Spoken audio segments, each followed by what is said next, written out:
नमस्कार विद्यार्थी मित्रांनो, स्कॉलरशिप आणि बरंच काही या आपल्या यूट्यूब चॅनलमध्ये तुम्हा सर्वांचं पुन्हा एकदा मनापासून स्वागत.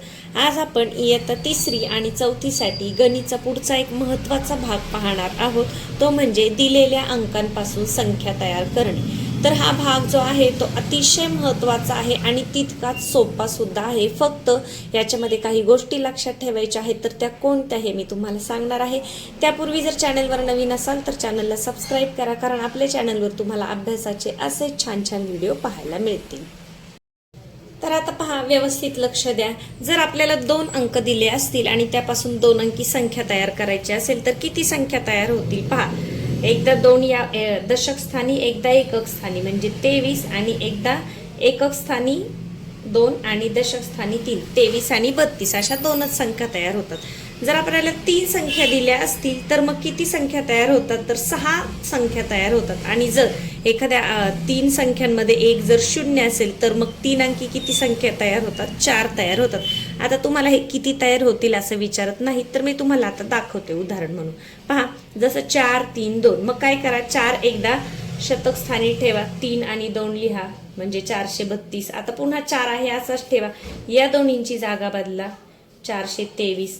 आता 3 ठेवा शतक स्थानी, 3 उरलेले 2 अंक घ्या, 442. 3 आहे असेच ठेवा, या दोन्हींची जागा बदला, 324. या पद्धतीने करायचं आहे. तर संख्या बनवायला एकदम सोपं असतं. आता 2 2 3 4 म्हणजे 234 आणि 243 म्हणजे एक अंक एक 2दा शतक स्थानी ठेवून आपण दुसरे अंक बदलू शकतो. तर प्रत्येक अंक तुम्हाला या पद्धतीने करायचा आहे. आता समजा जर 0 असेल तर काय होईल पहा, एक संख्या काय तयार होईल, 507. एक काय तयार होईल, 570. मी या दोन्हींची आदला बदल केली. 0 शतक स्थानी ठेवली तर ही 3 अंकी संख्या तयार झाली का. समजा आपण असं लिहिले तर ही 2च अंकी संख्या आहे. या बाजूला तुम्ही किती 0 लिहिले तरी हे किती राहणार आहेत, 57च राहणार आहेत. म्हणजे 0 आपल्याला कुठे ठेवायला लागणार आहेत, एकक स्थानी. मग ही 3 अंकी संख्या आपली झालेली नाही, ही 2च अंकी. तर 3 अंकी किती होतील पहा. आता एकदा 7 शतक स्थानी ठेवा, एक 750 होईल आणि 705 म्हणजे 1 2 3 4. जेव्हा 3 अंक दिलेले असतील आणि त्यामध्ये एक 0 असेल तर 4 संख्या तयार होतात, 3 अंकी बरं का. आणि 3 अंक असतील, 0 नसेल तर 6 होतात. तर आता याच्यामध्ये महत्त्वाचं काय आहे की संख्या तयार कशी करायची. आता समजा पहा, 0 8 9 या 3ही अंकांचा वापर करून लहानात लहान 3 अंकी संख्या तयार करा. सर्वात महत्त्वाचं म्हणजे एकच लक्षात ठेवायचं. आता तुम्हाला चढता उतरता क्रम येतो ना, त्याच्यामध्ये आपण काय करतो, लहान संख्या चढता क्रम करताना सुरुवातीला लहान अंक घेतो, उतरता क्रम करताना सुरुवातीला मोठा अंक घेतो. आता चढता उतरता क्रम इथे लक्षात ठेवायची गरज नाही. 3 अंकी लहानात लहान संख्या म्हटलं ना की लहान संख्येपासून सुरुवात करा, लहान संख्येपासून सुरुवात करा आणि मग थोडा मोठा या पद्धतीने करायचं आहे. आता याच्यामध्ये सगळ्यात लहान काय आहे, 0. पण 0 जर मी सुरुवातीला घेतलं तर ती 3 अंकी संख्या तयार होते का नाही, ती 2 अंकी होते. मग याच्यामध्ये महत्त्वाचं लक्षात काय ठेवायचं, जर लहानात लहान संख्या तयार करताना दिलेल्या अंकांमध्ये 0 असेल तर 0 दुसऱ्या नंबरला घ्यायचा. कुठे घ्यायचा, दुसऱ्या नंबरला. म्हणजे पहा, आता याच्यामध्ये 0 सोडून द्या, मग अजून लहान कोण आहे, 8 आहे, 9 मोठे आहे. मग मी सुरुवातीला 8 लिहिणार, त्याच्यानंतर 0 दुसऱ्या नंबरला घ्यायचा. म्हणजे लिहिण्याच्या क्रमानुसार सांगते मी, 0 दुसऱ्या नंबरला घ्या, उरलेला अंक घ्या. लहानात लहान ही संख्या तयार झाली. समजा आपण जर असं केलं तर 890 हे मोठे आहेत, 0 शेवट घ्यायचा नाही. लहान संख्या तयार करताना 0 2 नंबरला घ्या. लहान संख्या तयार करताना लहान अंकापासून सुरुवात करा, मोठी संख्या तयार करताना मोठ्या अंकापासून सुरुवात करा. आता पहा, याच्यापासूनच मी तुम्हाला मोठी संख्या करून दाखवते. मोठा अंक कोणता आहे, 9. मग मी सुरुवातीला 9 लिहिणार, त्याच्यापेक्षा थोडासा छोटा 8 आणि त्याच्यानंतर 0. मग मोठ्यात मोठी संख्या झाली 980, लहानात लहान संख्या झाली 809. मोठ्यात मोठी तयार करताना 0चा विचार करायचा नाही, तो शेवटच येतो. पण जेव्हा लहानात लहान संख्या तयार करायची असेल आणि 0 असेल तर 0 दुसऱ्या नंबरला घ्यायचा आहे. हे अतिशय महत्त्वाचं आहे आणि खूप सोपं सुद्धा आहे. फक्त लक्ष देऊन ऐका तुम्ही, म्हणजे तुमच्या लक्षात राहील. आता पहा, दुसरं उदाहरण आपण घेऊया, उदाहरणांमधून समजून घेऊया. 306 या अंकांपासून तयार होणाऱ्या 3 अंकी मोठ्यात मोठ्या व लहानात लहान संख्येतील फरक किती? आता पहा, आपण स्पर्धा परीक्षा देतोय म्हणजे इथे तुम्हाला फक्त संख्या तयार करा असा प्रश्न येईल का? तर नाही. प्रश्न हे थोडेसे फिरवून विचारलेले असतात, वेगळे असतात. यांनी काय सांगितलंय की मोठ्यात मोठी आणि लहानात लहान संख्या यांचा फरक किती, म्हणजे सुरुवातीला आपल्याला मोठ्यात मोठी करून घ्यायची. मोठ्यात मोठी संख्या तयार करताना मोठ्या अंकापासून सुरुवात करा. 6, त्यानंतर 3 आणि त्यानंतर 0. ही झाली मोठ्यात मोठी संख्या. फरक काढायचा आहे म्हणून मी वजाबाकीचं चिन्ह दिलं. फरक विचारलेला असेल कितीने मोठी कितीने कमी असं विचारलं असेल तर वजाबाकीची क्रिया करायची आहे. आता लहानात लहान संख्या तयार करायची आणि 0 आहे. 0 मी इथे घेऊ शकते का? नाही. आपण काय शिकलो? लहानात लहान संख्या तयार करताना 0 हा 2 नंबरला ठेवा. मग अजून थोडंसं लहान कोण आहे तर 3 आहे म्हणून मी 3 लिहिणार, 0 लिहिणार आणि 6 शेवट लिहिणार. ही झाली मोठ्यात मोठी, ही झाली लहानात लहान. मोठ्यात मोठी करताना 0 शेवट, लहानात लहान करताना 0 2 नंबरला. मोठी संख्या तयार करताना असताना सुरुवातीला मोठा अंक मोठ्याकडून छोट्याकडे जायचं. लहान संख्या तयार करताना सुरुवातीला लहान अंक. आता पहा, आपल्याला फरक विचारलाय मग वजाबाकी करा. 0 मधून 6 जातात का? नाही. बरेच छोटे विद्यार्थी काय करतात, 6 मधून 0 गेले 6 असं लिहितात, पण तसं होत नाही. आता समजा 0तून 6 जात नाही, मग आपण शेजारून हातचा घेतो. इथे किती उरले? 2. इथे किती झाले? 10तून 6 गेले 4, 2तून 0 गेले 2 आणि 6 मधून 3 गेले 3. किती फरक आलेला आहे? 324. मग सुरुवातीला आपण संख्या तयार करून घेतल्या आणि फरक विचारलाय म्हणून काय केलं? त्यांची वजाबाकी केलेली आहे. आता पहा पुढचा. आता वेगवेगळी उदाहरणं मी इथं लिहून घेतलेली आहेत, समजून घ्या. 1, 3, 2 या अंकांपासून तयार होणारी लहानात लहान विषम संख्या कोणती? प्रश्न नेहमी नीट वाचायचा. कधी कधी सम विचारतात, कधी कधी विषम विचारतात, कधी कधी साधं सुद्धा विचारतात की मोठ्यात मोठी कोणती, लहानात लहान कोणती. आता पहा, यापासून आपल्याला लहानात लहान विचारली ना, मग लहानात लहान संख्या तयार करताना आपण काय करतो? लहान अंकापासून सुरुवात करतो. मग 1, मग त्यानंतर कोण येईल थोडासा मोठा 2 आणि त्यानंतर 3. मग लहानात लहान विषम संख्या कोणती? तर विषम संख्या कोणती आहे?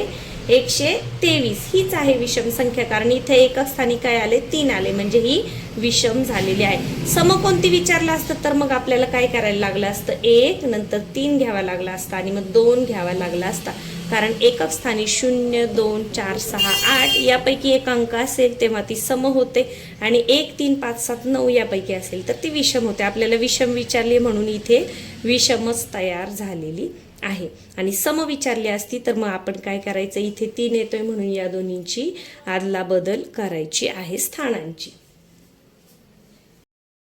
पुढचा प्रश्न पहा. आता मी काय केले? जास्त अंक घेतले. 7, 5, 2, 4, 8 यापैकी 3 अंक घेऊन, अंक किती घ्यायला सांगितलेत आपल्याला? 3च घ्यायला सांगितले. तयार होणारी 3 अंकी लहानात लहान संख्या समसंख्या कोणती? लहानात लहान विचारले आणि सम पण विचारले.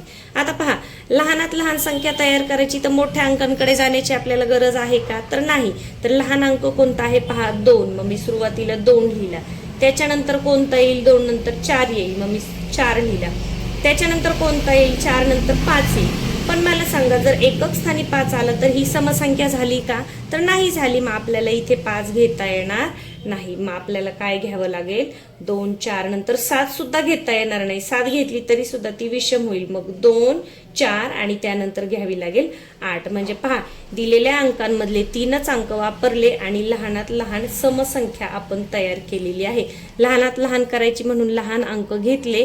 आता 4 नंतर 5 येत होतं, परंतु 5 घेतले असते किंवा 7 जरी घेतले असते तरी ती विषम संख्या तयार झाली असती. आणि आपल्याला कोणती विचारलेली आहे? सम विचारलेली आहे. म्हणून प्रश्न व्यवस्थित वाचायचे. आपल्याला सम विचारली का विषम विचारली ते. तर हे ज्या पर्यायामध्ये असेल 248 तेच असणार आहे तुमचं उत्तर. यानंतर पुढचा प्रश्न बघा. एक अंक एकदाच वापरून आणि 9 हा अंक नसलेली 3 अंकी सर्वात मोठी संख्या कोणती? एक अंक एकदाच वापरायचा आणि 9 हा अंक नसलेली 3 अंकी सर्वात मोठी संख्या कोणती येईल? पहा, आता 9 घ्यायचा नाही आपल्याला, मग आपण 8 घेऊ शकतो. मोठ्यात मोठी करायची म्हणून 8 कडून उलटे जा.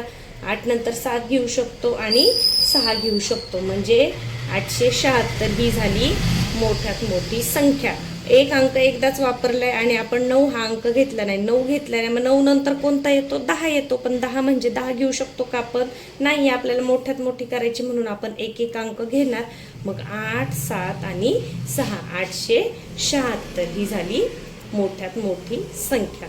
यानंतर अजून एक तुम्हाला इथं आले म्हणून सांगते. जेव्हा आपल्याला एक अंकी मोठी विचारली असेल ती कोणती असते? 9. 2 अंकी मोठी 2 दा 9 लिहा 99. 3 अंकी मोठी 999. 4 अंकी मोठी 4 वेळा 9 लिहा या पद्धतीने.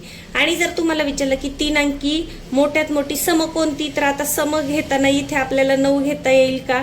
तर नाही घेता येणार. मग आपल्याला काय करायला लागेल? 9च्या अगोदरची संख्या घ्यायला लागेल, म्हणजे 8 घ्यावं लागेल. म्हणजे इथं फक्त एकच स्थान तुम्ही बदलायचं आहे. 8 ऐवजी 0 नाही चालणार का? तर नाही चालणार. पहा, 0 जर घेतला तर 990 होतीये